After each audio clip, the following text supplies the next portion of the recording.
नमस्कार भाई, हम आप सबके छोट भाई राइटर रवि रंगीला। हमारे यूट्यूब चैनल पर आप सबके ढेर सारा शुभकामनाएं बाटे। आप सब करतीन एगो भक्ति गीत लाइल बानी, एगो भक्ति गीत बाटे, नया ट्रैक पर बा, नया गीत है। भक्ति गीत कैसे है और के तरह है आई सब सुने के। इससे पहले हमारे आप सब चैनल पर नया बानी तो सब्सक्राइब कर दी सब, ताकि आए वाला वीडियो आप सबके पास पहुंच जाए। कोनो भी दिक्कत होगा तो कमेंट बॉक्स में जाके कुछ कहीं सब, हाँ हर चीज़ की दिक्कत बा, हर चीज़ मतलब है तरबा चाहे हो तरबा कह सके नहीं सब, ताकि हाँ गलती होगा तो गलती का हम सुधार करी। ओके, आगे ध्यान रखी। कौन जरूरी नहीं बा हम जौन कहतनी तू सही होई।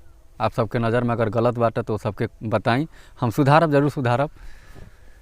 तो लाई हम थोड़ा सा गा के सुनावत तनी, एगो भक्ति गीत बा, ओके गुनगुना दे तनी थोड़ा।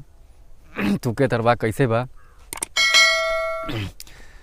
हो कि गैया के गोबहरा से अगना लिपाइब, 9 दिन के नौमी सैया हम उठाइब। ला ला ला ला ला ला ला ला ला ला, गैया के गोबहरा से अगना लिपाइब, 9 दिन के नौमी सैया हम उठाइब।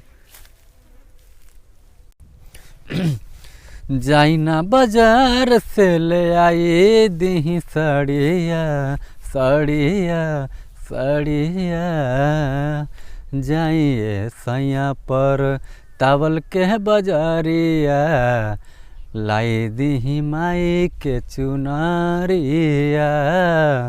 सुनिए सैया लाई दी माई के चुनरिया, करे के बाट पूजनिया।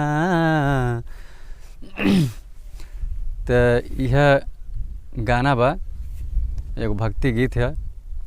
आप सबके बीच में लाइल बानी, का सही बा। अगर सही लगे तो लाइक ज़रूर करब, लाइक के साथ साथ सब्सक्राइब भी करब।